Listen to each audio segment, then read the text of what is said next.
Dear students, welcome back to the session of class 12th chemistry subject. Students, today we will do some most important MCQs from unit number 2, that is electrochemistry, and these MCQs are very much important for your board exams as well as for your competitive exams. Okay, so let's start the MCQs. The first MCQ which is flashing on your screen, this is Debye-Huckel on Sagar equation for strong electrolyte is this, where इसको हम क्या बोलते हैं, lambda. Lambda मतलब कि molar conductivity at any concentration, and ये क्या होता है, molar conductivity at infinite dilution. Minus a constant है, स्क्वायर रूट सी. तो ये इक्वेशन कब होल्ड करती है? देखो बच्चों, यहाँ पे बात हो रही है स्ट्रॉन्ग इलेक्ट्रोलाइट की. ये हमें चार ऑप्शन दी हुई हैं, इसमें हमारा आंसर आएगा. हमें पता है स्ट्रॉन्ग इलेक्ट्रोलाइट वो इलेक्ट्रोलाइट होता है जो कंप्लीटली आयोनाइज कर जाता है.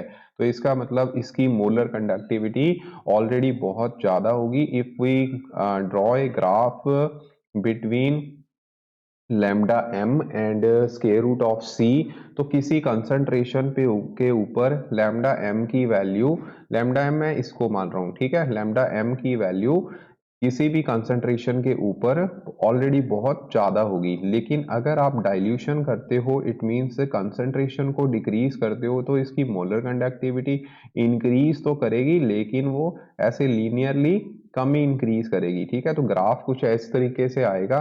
तो अगर आप ये वाले पॉइंट पे पहुंच जाते हो, यहाँ पे कंसंट्रेशन जो है जीरो को अप्रोच कर रहा है, जो कि हमारा यहाँ पे देखिए ऑप्शन में आ रहा है. ठीक है, तो अगर आप इसको ऐसे जीरो को अप्रोच करोगे तो एट इनफाइनाइट डाइल्यूशन, अगर आप इस ग्राफ को ऐसे एक्स्ट्रा प्लॉट करते हो, तो क्योंकि स्ट्रेट लाइन है तो जहां पे जाके मीट करेगा तो वहां लैम्डा एम नॉट या सिंपली लैम्डा नॉट, जिसको हम लिमिटिंग वैल्यू जहां फिर molar conductivity at infinite dilution बोलते हैं. ठीक है, तो अगर C जीरो हो जाता है, ठीक है, तो लैम्डा की वैल्यू लैम्डा नॉट के इक्वल आएगी. तो हमारा C ऑप्शन इसका राइट आंसर होने वाला है. ओके, तो ये इसका आंसर आएगा.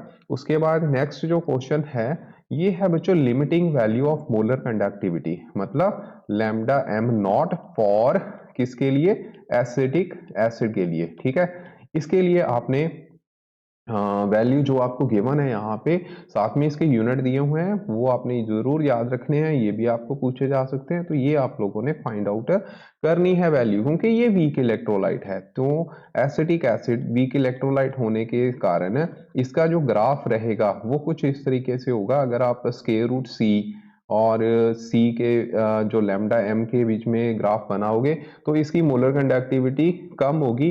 लेकिन अगर आप डाइल्यूशन करते हो तो ये ग्राफ जो है वो इस तरीके से जाएगा और ये पैरेलल टू वाई एक्सिस हो जाएगा.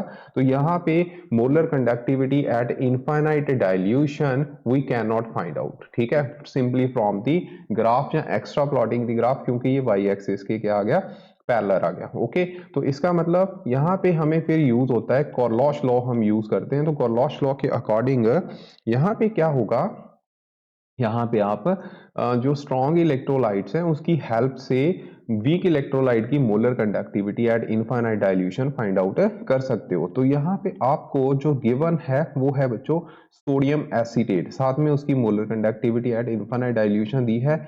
हमें पता है कि जो इंडिविजुअल आयन्स हैं उनकी कंट्रीब्यूशन से ही molar conductivity of strong electrolyte बनता है, जो कि हमारा कोरलॉश लॉ है. ठीक है, तो यहाँ पे ये वैल्यू जो है lambda M not for acetic sodium acetate 91 दी हुई है. एसीटेट आयन की आप यहाँ से निकाल लो पहले. ठीक है, तो आप ऐसे निकाल लोगे. सोडियम आयन की आपको ये टेबल में वैल्यू दी हुई है, molar conductivity at infinite dilution. इसका मतलब यहाँ पे lambda M not for acetate ion, ठीक है, वो मिल गई. वो कितना आ गया, 90 माइनस 50.1. तो जैसे ही आप इसको माइनस करोगे तो ये आएगा 40.9. ठीक है, 40.9 सीमेन सेंटीमीटर स्क्वायर पर मोल. ओके, तो अब ये वाली वैल्यू एसीटेट आयंस की आ गई. अब आपको H पॉजिटिव आयन की भी वैल्यू दी हुई है, तो अब आपको एसिटिक एसिड की निकालनी है, जिसमें acetate ion plus H positive ion है, दोनों को बच्चों ऐड कर दो, इसको इसमें ऐड कर दो, तो ये आपका आंसर C ऑप्शन आएगा 390.7.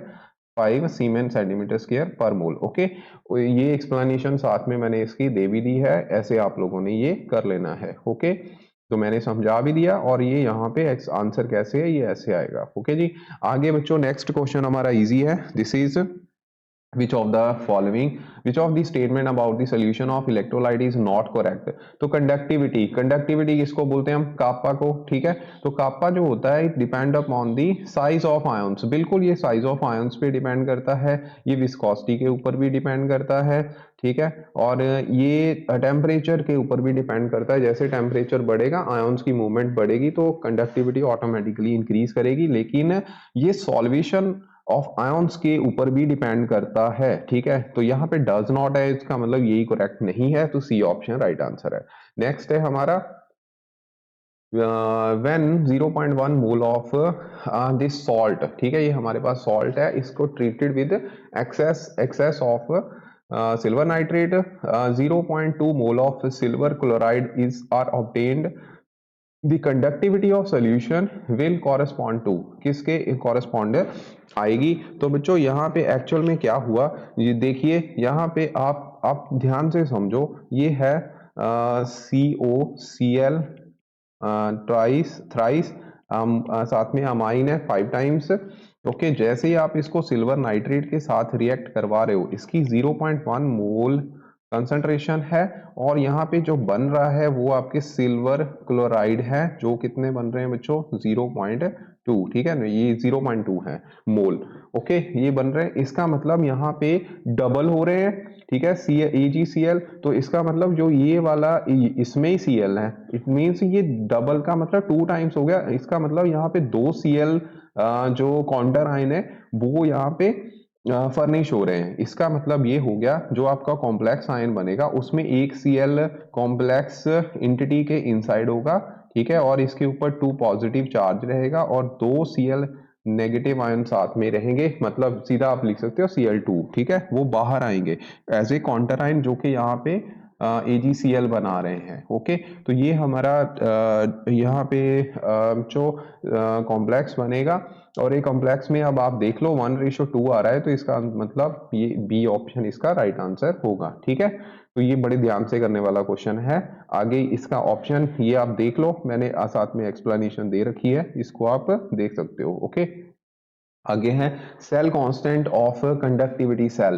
तो सेल कांस्टेंट, देखिए सेल कांस्टेंट इलेक्ट्रोलाइट चेंज करेगा तो वो चेंज करता है। सेल कांस्टेंट होता क्या है, it is equal to L/A। ठीक है, L/A ये कहां से आया, देखिए आपको पता है जो रेजिस्टेंस है it is directly proportional to length of conductor and inversely proportional to area of cross section. तो ये बच्चों यहाँ पे L/A मैंने चलो फिजिक्स वाली लैंग्वेज में बोल दिया है, तो L/A सेल कांस्टेंट है। ठीक है, अगर आप इसका रेसिप्रोकल करते हो, आपको पता है कि सेल कांस्टेंट है यहाँ पे एक्चुअल में। ठीक है, L/A, तो वो आ जाएगा R/ρ।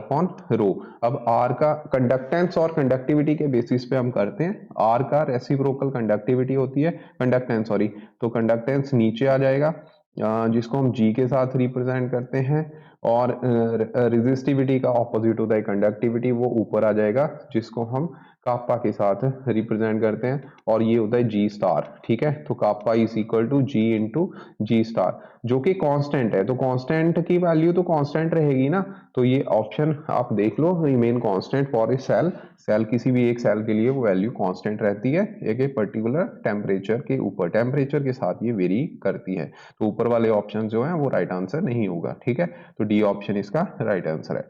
नेक्स्ट हमारा ये इजी क्वेश्चन है, कोलॉश लॉ के बेसिस पे है, लेकिन आपको एप्लीकेशन बेस्ड है, क्योंकि अमोनियम हाइड्रोक्साइड जो कि एक वीक इलेक्ट्रोलाइट है, इसके लिए आपने क्या निकालना है, आपने निकालना है इसकी molar conductivity at infinite dilution. ठीक है, तो इसमें अब आप देख पा रहे हो यहाँ पे जो क्या है आपके पास एक स्ट्रॉन्ग, ये हमेशा स्ट्रॉन्ग इलेक्ट्रोलाइट से निकलती है, तो स्ट्रॉन्ग इलेक्ट्रोलाइट अमोनियम क्लोराइड हो गया। ठीक है जी, अमोनियम क्लोराइड हो गया, और साथ में आपका सोडियम हाइड्रोक्साइड हो जाएगा, और साथ में NaCl हो जाएगा। अब देखिए Cl हमें नहीं चाहिए, यहाँ पे OH चाहिए। ठीक है, तो इसका मतलब आप इन दोनों को ऐड कर दो और NaCl को माइनस कर दो, तो आपकी बी ऑप्शन इसमें राइट आंसर आ रहा है। ठीक है, इसके लिए आपको कोलॉश लॉ की के बारे में पता होना चाहिए। ये देखिए इसकी एक्सप्लेनेशन। ओके, तो ये 6th क्वेश्चन हो गया बच्चों। अब हमारी बारी आ रही है 7th क्वेश्चन की, जो है in electrolysis of aqueous sodium chloride, ठीक है, half which of the following half cell reaction will occur at anode, anode के ऊपर, एनोड के ऊपर आपको अब पता होना चाहिए हाफ लाइफ रिएक्शन जो एनोड है, एनोड के ऊपर हमेशा ऑक्सीडेशन होती है, चाहे आपकी इलेक्ट्रोलिटिक प्रोसेस है चाहे इलेक्ट्रो रिडॉक्स रिएक्शन है, यानी कि इलेक्ट्रो केमिकल सेल है, ठीक है। तो कैथोड जो है उसके ऊपर हमेशा क्या होता है, रिडक्शन होती है, ठीक है, ये याद रखना है बच्चों। ओके, तो अब यहाँ पे आपको पता है जो NaCl का एक्वा सोल्यूशन होगा तो Na पॉजिटिव भी होगा, Cl नेगेटिव भी होगा। सिमिलरली बच्चों वाटर क्योंकि एक्वस है तो H पॉजिटिव भी होगा, OH नेगेटिव भी होगा, ठीक है। तो अब ये H पॉजिटिव जो है अगर इलेक्ट्रॉन गेन करता है तो आपके सामने देखिए इसका रिडक्शन पोटेंशियल 0.00 वोल्ट है, और Na पॉजिटिव का जो है वो 2.17 वोल्ट है, ठीक है, 2.17 वोल्ट है। तो इसका मतलब यहाँ पे क्या हो गया कि आपकी रिडक्शन पोटेंशियल एक्चुअल में सोडियम का जो होता है ना, ये रिडक्शन पोटेंशियल है, ये नेगेटिव में जाएगा यहाँ पे, ठीक है, ये नेगेटिव में होता है, ये थोड़ा सा मिसप्रिंट होगा। तो अब कैथोड के ऊपर, कैथोड में क्या है, कैथोड वाली साइड कौन कौन से जाएंगे, कैथोड वाली साइड बच्चों जो Na पॉजिटिव और H पॉजिटिव है इनकी रिएक्शन होगी, और Cl नेगेटिव के जो OH नेगेटिव है इन दोनों में कंपटीशन होगा एनोड के ऊपर रिएक्शन का, ठीक है। ये एनोड की रिएक्शंस हैं, ये कैथोड की रिएक्शंस होंगी। तो इसमें अब जिसका रिडक्शन पोटेंशियल ज्यादा होगा वही करेगा। तो इसका मतलब ये तो आपके सामने देखिए इसमें इसका इसका ज्यादा है इसका कम है, ठीक है।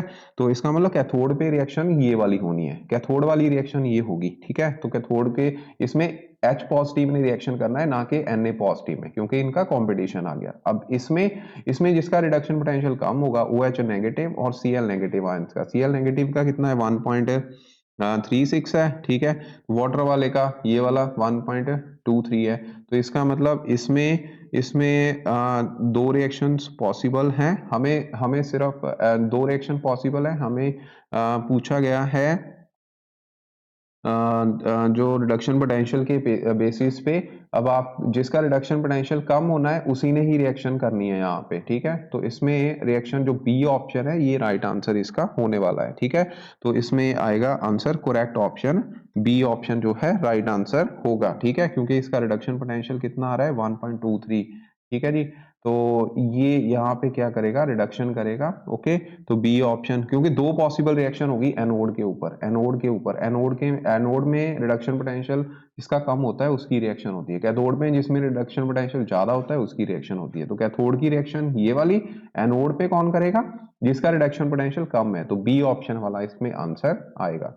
ओके, थोड़ा सा ट्रिकी है, इसका आंसर आप देख लो यहाँ पे, एनोड पे ये वाली रिएक्शन है, ठीक है, क्योंकि इनमें रिडक्शन पोटेंशियल देखिए जीरो वाला, जिसका जिसका ज्यादा होगा, ठीक है, जिसका ज्यादा होगा वो रिडक्शन करेगा, तो ये रिडक्शन हो रही है, और इसमें दोनों दो दो पॉसिबिलिटीज आ गई, ठीक है। अगेन तो जिसका रिडक्शन पोटेंशियल कम है वो क्या करेगा, ऑक्सीडेशन एट एनोड, तो इसका मतलब वाटर वाला, तो ये वाला बी ऑप्शन इसका राइट आंसर होगा, ठीक है। आगे है which of the following statement is correct, जो ई सेल होता है, ठीक है, E cell and delta G for the reaction both extensive properties, E cell and delta Rg of cell reaction both intensive properties, delta E cell is an intensive property, delta Gr of a cell is an extensive property, और इसका opposite. तो अब देखिए intensive properties क्या होती हैं, intensive property number of particles के ऊपर डिपेंड नहीं करती है, तो ई सेल जो है वो एक इंटेंसिव प्रॉपर्टी है जो कि नंबर ऑफ पार्टिकल्स के ऊपर डिपेंड नहीं करता है, लेकिन जो डेल्टा जी है वो एक एक्सटेंसिव प्रॉपर्टी होती है जो नंबर ऑफ पार्टिकल के ऊपर डिपेंड करती है, तो सी ऑप्शन इसका राइट आंसर होगा, ठीक है। तो ये इसका एक्सप्लेनेशन साथ में ही है, आप देख सकते हो, ठीक है, तो ये याद रखना है। ओके, उसके बाद नेक्स्ट क्वेश्चन है, an electrochemical cell behave like an electrolytic cell कैसे ही एक इलेक्ट्रोकेमिकल सेल एक इलेक्ट्रोकेमिकल सेल की तरह बिहेव करता है। तो बच्चों इसमें याद रखना है, ये भी बहुत ही इम्पोर्टेंट क्वेश्चन है। जैसे ही एक्सटर्नल जो ईएमएफ हम अप्लाई करते हैं, ठीक है, एक्सटर्नल वाली ईएमएफ जैसे ही अप्लाई करते हैं, वो बाहर से जो बैटरी हम देंगे, क्योंकि इलेक्ट्रोलिटिकल सेल में हम बाहर से बैटरी देते हैं। जो इलेक्ट्रोकेमिकल सेल होता है वो कुछ इस तरीके से होता है, ये इलेक्ट्रोकेमिकल सेल है, ये इलेक्ट्रोलिटिक सेल है जिसमें हम बाहर से बैटरी देंगे। अगर बाहर वाली बैटरी स्ट्रांग हो जाएगी तो वो सेल ऑपोजिट डायरेक्शन में काम करेगा, ठीक है, समझे। तो एनोड यहाँ पे क्या है, नेगेटिव है, और यहाँ पे एनोड पॉजिटिव बन जाएगा, ओके। और जो कैथोड पॉजिटिव है इस केस में गैल्वेनिक सेल का मतलब इलेक्ट्रोकेमिकल सेल ही है, तो वहां पे कैथोड जो है वो नेगेटिव बन जाएगा, ओके। तो इसका मतलब अगर ई सेल की वैल्यू ज्यादा होगी एक्सटर्नल, ठीक है, एक्सटर्नल ई की वैल्यू ज्यादा होगी ई सेल से, तो फिर वो सेल इलेक्ट्रोलिटिक सेल की तरह बिहेव करेगा। ये आप साथ में देख सकते हो, ठीक है जी। आगे है क्वेश्चन, इसकी एक्सप्लेनेशन ये साथ में दी हुई है, ये याद रखना है, ओके बच्चों। नेक्स्ट है electrode potential of magnesium electrode varies according to the equation. ये आपको साथ में ना एक इक्वेशन दी हुई है, इस इक्वेशन को आपने ध्यान से देखना। ये एक नॉन्स्ट इक्वेशन है जो कि इलेक्ट्रोड पोटेंशियल किसका है, मैग्नीशियम का, ठीक है। मैग्नीशियम के आपको पता है 2 आयंस होते हैं, 2 इलेक्ट्रॉन गेन करेगा तो ये Mg पॉजिटिव बना देगा, जो कि सॉलिड स्टेट में Mg सॉलिड बना देगा 0, ठीक है। सॉलिड स्टेट में होगा उसकी तो हम कंसंट्रेशन लेते नहीं है यहाँ पे, इसीलिए 1 लिखा हुआ है, और नीचे क्या होगी, कैथोड वाली कंसंट्रेशन नीचे आ जाएगी, ओके। अब आपने इसका ग्राफ देखो, Mg2 पॉजिटिव लॉग और Mg2 positive divide by Mg, ठीक है। इसका इसके साथ आपने इसका ग्राफ जो है वो देखना है। तो इसको थोड़ा सा आप, क्योंकि ये ग्राफ को, अब जो इक्वेशन आपको दी हुई है मैं आपको ना सीधी एक्सप्लेनेशन पे ले जाता हूँ ताकि आपको ईजी हो जाए, मुझे फिर मुराद मेरे एफर्ट्स थोड़े से कम हो जाएंगे। Mg2 पॉजिटिव, ठीक है, Mg नॉट Mg2 पॉजिटिव, ठीक है, प्लस, यहाँ पे प्लस साइन इसलिए किया क्योंकि ये नीचे वाला ऊपर चला गया, ठीक है। तो अगर आप इसको y is equal to M X plus C के साथ कंपेयर करो तो ग्राफ यहाँ पे Mg2 positive log log of, ठीक है, इसी के बीच में है ना, ठीक है जी। तो ग्राफ ये स्ट्रेट लाइन आएगा क्योंकि यहाँ पे पॉजिटिव स्लोप है, ठीक है, पॉजिटिव स्लोप रहेगी, और इंटरसेप्ट इसमें रहेगा Mg नॉट वाला, ठीक है, Mg नॉट वाला, ओके। तो इंटरसेप्ट ये रहेगा, तो इसका मतलब इसका मोस्ट प्रॉब्ली अब बी आंसर आ रहा है, ठीक है, तो बी आंसर रहेगा, ओके। तो ये इंटरसेप्ट बन गया, इतना इंटरसेप्ट है, ओके, जो Mg नॉट को रिप्रेजेंट करेगा, ठीक है। यहाँ पे मैंने एक Mg डैश डिवाइड बोला था, तो वो रिडक्शन पोटेंशियल होता है, एक्चुअल में रिडक्शन पोटेंशियल होता है Mg2 पॉजिटिव, उसके बाद Mg0, ठीक है, ये होता है, फाइन। आगे आ गया 11th question, in electro chemical process salt bridge is used. Salt bridge एक तो सर्किट कंप्लीट करता है, ठीक है, सर्किट कंप्लीट करने के लिए हम यूज करते हैं, तो यही आंसर है, ऑक्सीडाइजिंग रिड्यूसिंग एजेंट, इसका तो कुछ काम नहीं है। 11th क्वेश्चन इजी था, ठीक है, सीधा ही आ गया सर्किट कंप्लीट। आगे है following reaction occur at cathode during the electrolysis of aqueous silver chloride solution. ये बच्चों इलेक्ट्रोलाइसिस का क्वेश्चन है, on the basis of their standard action potentials which reaction is feasible at cathode, ठीक है, cathode के ऊपर कौन सी रिएक्शन फिजिबल होगी, जिसमें से ये तीनों रिएक्शन, सिल्वर एक इलेक्ट्रॉन गेन करेगा जहाँ H पॉजिटिव इलेक्ट्रॉन गेन करेगा, जहाँ दोनों रिएक्शन पॉसिबल है, साथ में रिडक्शन पोटेंशियल यहाँ पे दी हुई है। तो रिडक्शन पोटेंशियल तो पहली बात ये है जिसका ज़्यादा होता है वही रिएक्शन जो है वो पॉसिबल होती है। तो इसका आंसर मैं तो सीधा बता दूं तो ये होगा, ठीक है, क्योंकि रिडक्शन पोटेंशियल की कैथोड के ऊपर रिएक्शन की बात हो रही है, कैथोड के ऊपर क्या होती है, रिडक्शन। तो रिडक्शन किसने करनी है, जिसका रिडक्शन पोटेंशियल ज़्यादा है। ऑक्सीडेशन किसने करनी है, जिसका रिडक्शन पोटेंशियल कम होता है, ठीक है। तो आंसर आपके सामने है, फ्लैश कर रहा है स्क्रीन के ऊपर, देख लो। तो ये बच्चों फिजिबल होगी कैथोड वाली, ए ऑप्शन इसका राइट आंसर होगा, ठीक है। आगे है consider the following reaction depict the galvanic cell in which the reaction takes place, ठीक है, कौन सी रिएक्शन इसके लिए होगी। तो ये बच्चों देखिए, पहले क्या है, कॉपर सॉलिड, ये भी बहुत इजी है, कुछ ज़्यादा डिफिकल्ट काम नहीं है, लेकिन समझने वाली बात है कि कॉपर 2 पॉजिटिव 2 इलेक्ट्रॉन देगा, मतलब कि ये ऑक्सीडेशन होगी, ये एनोड वाली रिएक्शन होगी, और सिल्वर जो है वो 1 इलेक्ट्रॉन गेन करके उसके बाद क्या करेगा, सिल्वर सॉलिड बना देगा, ओके। इसको आपने 2 से मल्टीप्लाई कर देना है, जैसे आप मल्टीप्लाई करोगे n की वैल्यू ये निकल गया तो N2 आ गया, मतलब तो 2 silver, Ag1 positive, arrow copper 2 positive, Ag, ठीक है, ये बन गया जी। ओके, तो अब आपकी रिएक्शन क्या है, copper is changing to copper 2 positive, ठीक है, and silver is changing to silver 2, silver 0, ठीक है, तो इसका मतलब ये बी ऑप्शन ही हुआ फिर, ठीक है, तो इसका आंसर जो है बी ऑप्शन करेक्ट आंसर है। ओके, तो ये मैंने साथ में, ये ऐसे होती है, मैंने साथ में ये दिया हुआ है कि सिल्वर है, ठीक है, तो कॉपर है, सॉरी कॉपर जो है इलेक्ट्रॉन लॉस करेगा, ये है कॉपर एक्चुअल में, ठीक है, यहाँ लिख लो कॉपर है, कॉपर के Cl2 पॉजिटिव आएंगे, आयन इलेक्ट्रॉन इधर जाएंगे, इलेक्ट्रॉन तोड़ेंगे किसको, सिल्वर को, सिल्वर, ये सिल्वर बन गया, सिल्वर को सिल्वर आयंस में, ठीक है, तो साथ में जो इलेक्ट्रॉन है, ठीक है, ऐसे वो गेन कर लेगा जो इधर से इधर आएंगे, ठीक है जी, तो ये आपको आता ही होगा मुझे लगता है, ठीक है। आगे विच of the following statement is not correct, कौन सी करेक्ट नहीं है, 14th क्वेश्चन नंबर है, तो बच्चों इसमें है copper liberate hydrogen from acid, आगे है in this in its higher oxidation state manganese form the stable compound with oxygen and fluorine Mn2 3 positive, CO3 positive are oxidising agent in aqua solution, ठीक है, and titanium 2 positive and chromium 3 positive are reducing agent in aqua solution. ये बच्चों बड़ा question थोड़ा सा आ गया है activity series के ऊपर, ठीक है, तो इसमें अब आप देखिए, इसमें आप याद रखो जो तो एलिमेंट एक्टिविटी सीरीज में, ठीक है, हाइड्रोजन से नीचे आ गया, जैसे कि कॉपर नीचे आ रहा है, तो कॉपर कैसे हाइड्रोजन को लिबरेट कर देगा, क्योंकि ये तो लेस रिएक्टिव है, तो इसका मतलब एसिड से हाइड्रोजन लिबरेशन नहीं होगी, तो यही करेक्ट नहीं है, ठीक है, सीधा है। ओके, याद रखना, तो ये एक्टिविटी सीरीज कैसे याद रखते हैं, केदारनाथ का माली आलू जरा फीके पकाता है, ठीक है, आगे ये copper, mercury, silver and gold आ जाएगा। रिएक्टिविटी सीरीज में down the series reactivity decrease करती है, ठीक है। नेक्स्ट हमारा 15th क्वेश्चन आ गया जी, ये क्या है, calculate the EMF of cell, तो ईएमएफ ऑफ सेल, इसमें बच्चों ईएमएफ सेल निकालनी है, तो सेल की ईएमएफ कैसे निकालेंगे, आपको ई नॉट सेल दिया हुआ है, मैं नॉन इक्वेशन यहाँ पे लिख देता हूँ, ठीक है, -0.059 divide by n log of anode concentration divide by cathode concentration, तो यहाँ पे ये कितनी है 2.71 माइनस 0.0592 डिवाइड बाय 2 आ जाएगा, लॉग ऑफ इसमें एनोड जो है वो मरकरी है, सॉरी मैग्नीशियम है, ये तो सीधा ही है Mg2 पॉजिटिव, ठीक है, और कॉपर 2 पॉजिटिव ही है, इसका मतलब इलेक्ट्रॉन तो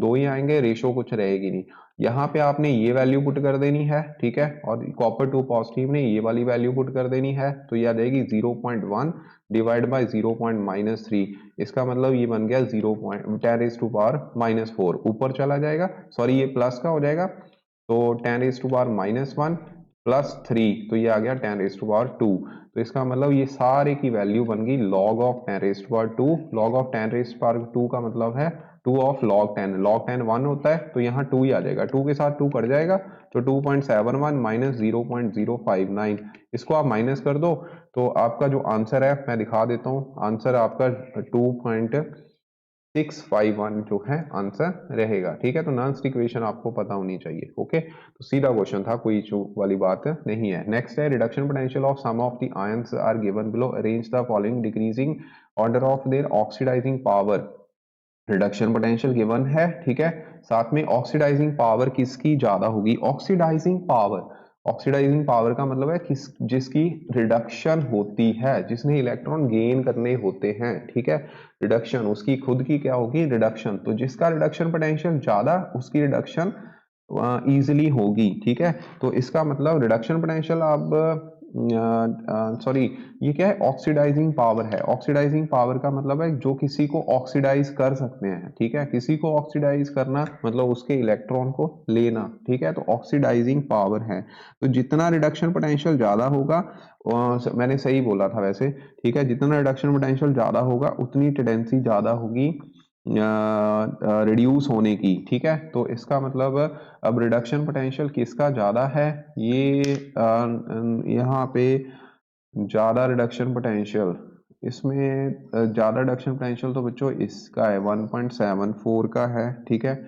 और इसका 1.65 वोल्ट है और 1.1 वी आर, ठीक है, ऐसा ऐसा कोई ऑप्शन भी नहीं है यहाँ पे। इसका मतलब ये ऑप्शन है बच्चों, ए ऑप्शन इसका रहेगा, ठीक है। तो अब इसमें नेगेटिव साइन ना हो, मुझे ये नहीं पता यहाँ पे, ठीक है।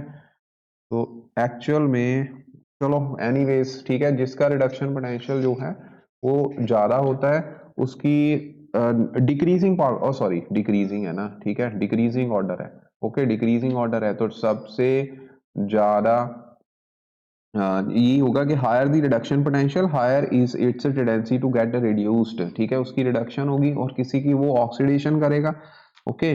तो ऑर्डर ऑफ ऑक्सीडाइजिंग पावर पूछा गया है, तो ऑक्सीडाइजिंग पावर फिर ऑपोजिट ही आना है, ठीक है बच्चों। ClO4 1 नेगेटिव, ठीक है, IO4 1 नेगेटिव, BrO4 1 नेगेटिव, ठीक है। तो ये आंसर रहेगा इसका, ओके। आगे है using the data given below find the strongest reduction agent इसमें कौन सा होगा। अब इसमें वैल्यू 1.33, ठीक है, इसकी दी हुई है, इसकी वैल्यू दी है 1.36, ठीक है, आगे है 1.51, 0.74।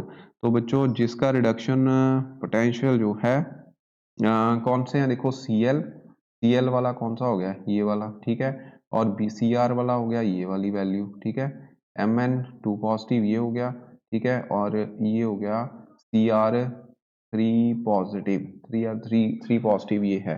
तो इसमें है नेगेटिव वैल्यू जो है रिडक्शन पोटेंशियल की, नेगेटिव वैल्यू Cr की ये है कि ये स्ट्रॉन्गेस्ट रिड्यूसिंग एजेंट होगा, ठीक है, स्ट्रॉन्गेस्ट रिड्यूसिंग एजेंट होगा जो नेगेटिव वैल्यू है, इसकी इसका मतलब ऑक्सीडेशन होगी, और जिसकी ऑक्सीडेशन होगी वो स्ट्रॉन्गेस्ट रिड्यूसिंग एजेंट होगा, ठीक है। जैसे इसमें था ना ऑपोजिट के ऑक्सीडाइजिंग पावर है, ऑक्सीडाइजिंग पावर का मतलब है जो ऑक्सीडेशन कर सकता है, ठीक है। तो ऐसे ही इसमें है, इसमें जिसका नेगेटिव वैल्यू है उसकी रिडक्शन होती है, ऑक्सीडेशन होती है, जितनी कम वैल्यू होती है, जितनी ज्यादा वैल्यू होती है उसकी उतनी ही रिडक्शन, उसकी रिडक्शन होनी है, और रिडक्शन होगी तो रिड्यूसिंग पावर जो है वो ऑटोमेटिकली इसकी ज्यादा हो जाएगी, ठीक है, ऑक्सीडाइजिंग पावर सॉरी। तो इसमें रिडक्शन, इसी की reducing power, reduction strongest reducing agent इसमें Cr होना है, ठीक है। तो बी ऑप्शन इसका राइट आंसर होगा।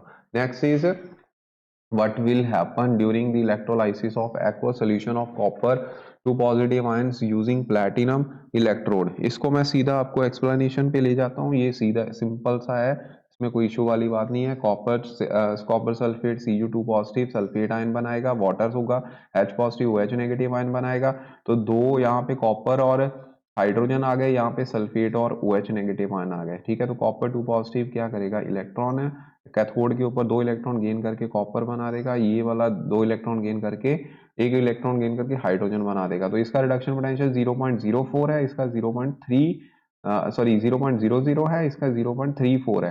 तो ऑटोमेटिकली अब रिडक्शन कैथोड के ऊपर रिडक्शन होती है, रिडक्शन जिसका रिडक्शन पोटेंशियल ज्यादा, तो इसका मतलब है कॉपर वाली रिएक्शन जो है यहाँ पे अक्कर करेगी, ठीक है। तो this reaction takes place due to higher reduction potential, ठीक है, तो ये वाली रिएक्शन होनी है। और जो हायर रिडक्शन पोटेंशियल एनोड के ऊपर, एनोड पे ऊपर उसकी रिएक्शन होनी है जिसका रिडक्शन पोटेंशियल कम होगा, वो ये वाली रिएक्शन होगी, ठीक है। तो ऑक्सीजन रिलीज करेगी, तो आपको क्या पूछा गया है, व्हाट विल हैपन, तो इसका मतलब एक रिएक्शन ये होगा और दूसरा रिएक्शन इसमें से ये वाला होना है, ठीक है। तो आपने सारा ही ऐसे आंसर लिख देना है, बाकी आपके सामने है। रिडक्शन पोटेंशियल का केस है, जिसका रिडक्शन पोटेंशियल ज्यादा उसकी रिडक्शन, जिसका रिडक्शन पोटेंशियल कम उसकी ऑक्सीडेशन, ठीक है। तो ये ऐसे होता है जैसे कि मान लो किसी का रिडक्शन पोटेंशियल 0.74 है, किसी का है 0.34 प्लस में, ठीक है। तो ये प्लस में, नेगेटिव में, ये ए बन गया, सी ए पहले आता है सी बाद में आता है, नंबर लाइन पे आपको पता है ऐसे लिखना है। तो ए सी मतलब एयर कंडीशनर याद रख लो, ए सी ए मतलब एनोड ऑक्सीडेशन, और सी मतलब कैथोड रिडक्शन, ठीक है। तो ऐसे याद रखना होता है। रिडक्शन पोटेंशियल इसका क्या होगा, लो, सामने है आपके, और जिसका रिडक्शन पोटेंशियल होता है हायर, हाई, वो क्या होती है, रिडक्शन, ठीक है। तो अब आई थिंक ये तीनों क्वेश्चन आपको अब समझ आ गए होंगे इसी के बेसिस पे, ठीक है। आगे है व्हाट विल हैपन, ये तो हो गया, सेम ही क्वेश्चन है ऑलमोस्ट, ठीक है। तो लास्ट जो ये क्वेश्चन है कि what will happen during the electrolysis of aqua solution, ये इलेक्ट्रोलाइसिस है, ये क्या था, ईवी इलेक्ट्रोलाइसिस ऑफ एक्वा सोल्यूशन था प्लेटिनम इलेक्ट्रोड के ऊपर। ये है in the presence of copper electrode. Copper electrode का मतलब यहाँ पे हो रही है इलेक्ट्रोप्लेटिंग, ठीक है, इलेक्ट्रोप्लेटिंग एट कॉपर इलेक्ट्रोड। तो ये बच्चों कॉपर जो है कैथोड के ऊपर जाके डिपॉजिट करेगा, ठीक है, ये तो आपको पता ही होगा, ठीक है, कॉपर के ऊपर, क्योंकि ये फैराडेज लॉ ऑफ इलेक्ट्रोलाइसिस के बेसिस पे होता है, ठीक है। ओके जी, तो लास्ट है कंडक्टिविटी कापा। कापा किसके इक्वल होती है, अभी आपको थोड़ी टाइम पहले मैंने बताया था, ठीक है, तो रिलेशन वही है कि R is equal to rho into L upon A. आपको कापा की बात पूछी गई है, तो कापा जो है रेसिप्रोकल ऑफ किसका होता है, रेसिप्रोकल ऑफ रेजिस्टिविटी का, इसमें साथ में रेजिस्टेंस भी है, ठीक है। तो एल अपॉन ए, कापा की वैल्यू को पूछा गया है, कापा उधर ले जाओ, तो ये आ गया kappa is equal to L upon A into 1/r, यानी कि cell constant divide by R. तो G star upon R, G star upon R कौन सी ऑप्शन है, बी ऑप्शन इसका राइट आंसर है, ठीक है। तो ये बच्चों सारे इंपॉर्टेंट एमसीक्यूज हैं, ये आप लोगों ने अच्छे से कर लेने हैं, वेरी मच इंपॉर्टेंट। और इसके साथ कुछ फॉर्मूलेज हैं वो अभी आप लोगों को आने चाहिए, ठीक है। और इसके बाद बच्चों लास्ट में कुछ मैं इंपॉर्टेंट फार्मूलेज लिख रहा हूँ, ये आप लोगों ने बताना है। फर्स्ट फार्मूला जो है किसका है, ये ओम्स लॉ का है, आपको आता होगा। Resistance rho is equal to L upon A, रोला के साथ आपने याद रखना है रोला, ठीक है, अगर भूल जाता है। उसके बाद कैपेसिटेंस जो है वो 1/r होती है, यानी कि ए अपॉन रो इंटू एल, ठीक है, मतलब कि कापा इंटू ए स्मॉल कर लो यहाँ पे, ठीक है, ए अपॉन एल, ये आप लोगों ने फार्मूला याद रखना है। उसके बाद kappa is equal to C into L upon A, ये भी फार्मूला रहता है, ठीक है। ये सारे फार्मूले आपको आने चाहिए। सेल कांस्टेंट एल अपॉन ए है, जो कि कापा अपॉन सी के इक्वल आएगा, यानी कि conductivity eight divide by conductance, ठीक है। कंडक्टिविटी को हम कापा के साथ रिप्रेजेंट करते हैं, और कंडक्टेंस को या तो जी के साथ रिप्रेजेंट करते हैं, जहाँ पे सी के साथ, ठीक है, जहाँ पे जी भी आ सकता है, ओके। उसके बाद molar conductivity lambda is equal to kappa into 1000 divide by C. अब आपको पता है ये यहाँ पे कंडक्टेंस, ठीक है, कंडक्टेंस जिसको हम सी के साथ रिप्रेजेंट करते हैं, कापा कंडक्टिविटी, और ये है मोलर कंडक्टिविटी, ओके। तो कापा का फार्मूला क्या है, कापा तो सीधा ही है यहाँ पे, सी इंटू सी जी इंटू एल अपॉन ए रहेगा, ठीक है, और इसमें कापा इंट्रोड्यूस हो जाता है, ठीक है, डिवाइड बाय सी रहता है, ठीक है जी। तो अब आप लोगों ने याद रखना है, जो कंडक्टेंस है वो डाइल्यूशन के साथ क्या करती है, वो बच्चों इंक्रीज करती है, लेकिन जो कंडक्टेंस, ठीक है, कापा जो है वो डाइल्यूशन के साथ क्या करती है, डिक्रीज करती है। क्यों करती है डिक्रीज, क्योंकि number of ions per unit volume decrease कर जाते हैं, ठीक है। और यहाँ पे कंसंट्रेशन नीचे टर्म आ जाएगी, जितनी कंसंट्रेशन कम होगी, डाइल्यूशन ज्यादा होगी, उतनी कंडक्टिविटी ज्यादा होती है, तो ये करती है इंक्रीज, ठीक है। ये इंपॉर्टेंट फैक्टर है, ये आपने याद रखना है। यहाँ पे number of ions per unit volume क्या कर जाते हैं, डिक्रीज कर जाते हैं। उसके बाद कॉर्लॉश लॉ, जिसमें लैम्डा जो था वो ऑनसागर इक्वेशन जो हमने पढ़ी थी अभी, पहला ही क्वेश्चन था वो ये थी। कॉर्लॉश लॉ के अकॉर्डिंगली आपको पता है molar conductivity at infinite dilution आप फाइंड आउट कर सकते हो फॉर वीक इलेक्ट्रोलाइट, और किसी भी इलेक्ट्रोलाइट की कंसंट्रेशन के ऊपर और इनफाइनाइट डाइल्यूशन के ऊपर जो मोलर कंडक्टिविटी होगी, उनकी रेशियो को हम क्या बोलते हैं, डिसोसिएशन कांस्टेंट, ऐसे आप फाइंड आउट कर सकते हो। उसके बाद equilibrium constant C into alpha square divide by 1 minus alpha, ठीक है, ये फार्मूला रहेगा। सिमिलरली बच्चों सॉलिबिलिटी जो है, सॉलिबिलिटी किसी भी जो स्पेरिंगली सॉल्युबल सॉल्ट है उसकी भी आप फाइंड आउट कर सकते हो, kappa into 1000 divide by lambda M naught. ये सारी कॉर्लॉश लॉ की एप्लीकेशन थी, ठीक है। उसके बाद ई नॉट सेल क्या होता है, ई नॉट सेल होता है ई of cathode minus E not of anode. और किसी भी सेल की किसी भी कंसंट्रेशन के ऊपर अगर आपने वैल्यू को फाइंड आउट करना है ई सेल की किसी भी कंसंट्रेशन के ऊपर, तो उसके लिए फार्मूला ये रहता है जिसको हम नॉन्स्ट इक्वेशन बोलते हैं, ठीक है। उसके बाद ई नॉट सेल इक्विलिब्रियम कांस्टेंट के ऊपर, ठीक है, एट इक्विलिब्रियम, ये फार्मूला इसमें रिड्यूस कर जाएगा, ये भी इंपॉर्टेंट है, ये भी आपने छोड़ना नहीं है, लॉ के सी, ठीक है।